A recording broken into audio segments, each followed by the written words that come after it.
Hey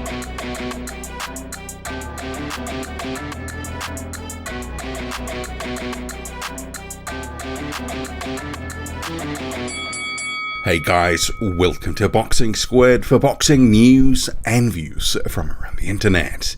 Anthony Joshua's next fight has officially been confirmed as Jermaine Franklin, and this will be on April the 1st. So this announcement for this fight comes as part of a broader announcement for the upcoming DAZN schedule.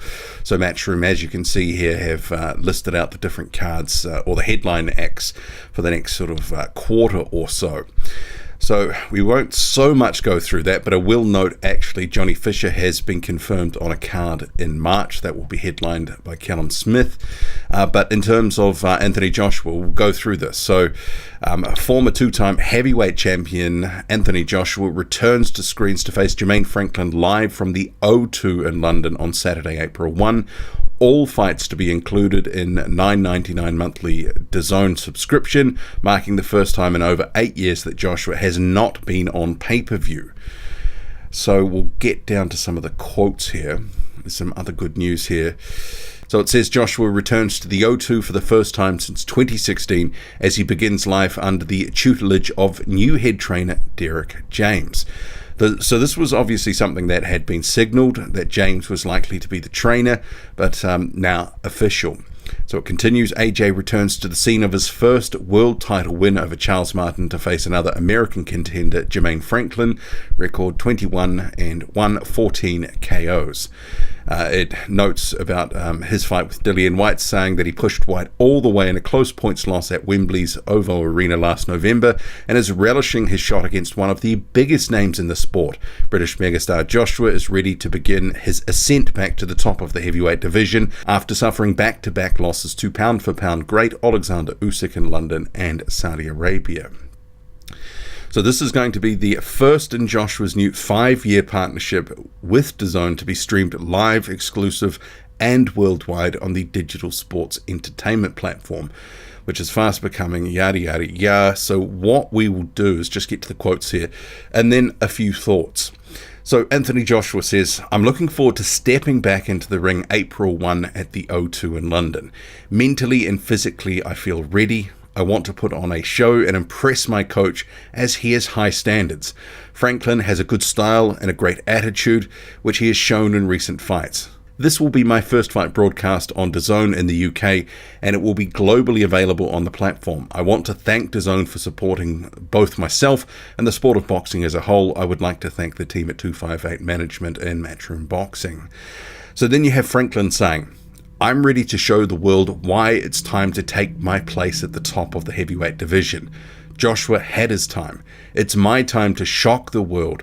This fight isn't going to the judges' cards. I will have win number 22 come April 1. That ain't no April Fool's joke. And then it goes on to list the different various cards, which I guess I would quickly note. I mean, there's some okay main events there, but, you know, I mean, they've effectively tried to push the schedule, which, to me, there's not massive fights there. So there's some good competitive fights, but not maybe huge names in some of these fights. But they've tried to use Joshua's star power to also push the broader schedule at fans and to highlight it. So I guess they're still using Anthony Joshua's star power, as it were, for other things and other means to try promote their other fights. What do I make of this fight between Joshua and Jermaine Franklin? It's a tune-up. That's really what it is. I know some people are going to be pillaring it, going Joshua should be facing a better opposition, more proven opposition. I mean, after all, Jermaine Franklin did lose to Dillian Whyte. Yeah, it was a close fight, but to be honest, I think that says more about how far Whyte has fallen. He honestly, I thought, looked pretty bad in that fight. To be honest, he's rapidly on the decline, in my view. I mean, Franklin is a solid, tough guy, maybe top 30-ish in the world, but let's not mince words here. It's a tune-up, plain and simple, and Anthony Joshua is trying to have a confidence builder.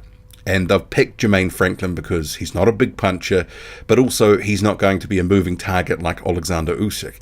He's going to be a guy who, for the most part, will be right in front of Anthony Joshua. Joshua should be able to get his work away and ultimately land some punches. And I'm sure the expectation from Joshua and his camp is that he's going to put the hurt on Jermaine Franklin at some point and potentially stop him. Joshua needs a good win. Joshua needs a knockout. Joshua needs to look good and put the last couple of fights behind him. Hasn't had a win in a couple of years. And I guess there will be some Jermaine Franklin fans sort of saying, look, this is Franklin's time. Well, if it wasn't Franklin's time against declining Dillian Whyte, maybe it's not going to be his time here either. I think he is a solid guy, but this is, there's levels. There really is. And just because Anthony Joshua lost to Alexander Usyk doesn't mean he's completely washed. I know there's some people peddling that narrative. If he loses to Jermaine Franklin, I think he probably has, fallen off and probably needs to retire. But I don't expect to see that happen. And Eddie Hearn, his promoter, has already said, look, he has to win this one, otherwise there's nowhere else to go, that it probably would be retirement city. And I agree with him. But you have to bear in mind, the plan seems to be, from what they've outlined earlier, not in this press release, but earlier in the year, I should say, a tune-up type opponent. They want to face Dillian Whyte mid-year, and then the name of Deontay Wilder was mentioned for the end of the year. Do I think the Wilder fight happens? Probably not. Probably pipe dream stuff. But what they're showing is they want to get back to a big fight at some point. Dillian Whyte at this point is, I think it's a okay rivalry that I think relatively was settled back in the end of 2015, but it's in the scheme in the heavyweight division, it's a decent sort of size fight, and DAZN will be looking to clip the ticket with Joshua and make some money. Dillian Whyte's been crying about the fight hasn't been completely made yet, but I mean, he hasn't even got this one out of the way. I'll talk about that more in a different video. But overall, it's a tune-up, it's a confidence builder. I mean, I'm just going to take it for what it is. I know some people are unhappy, but Joshua needs a win. But let's face it, other big names in the heavyweight division have dropped down a little bit. Tyson Fury facing a washed Derek Chisora. No one asked for it. No one called for it. Deontay Wilder returned. It wasn't, against the top 5, top 10 guy. He faced Robert Helenius, banged him out in a round. It just is what it is. I think people just need to settle down with the comments about that. These are terrible fights. This is an appropriate fight for a comeback fight after 2 losses and no wins for a couple of years.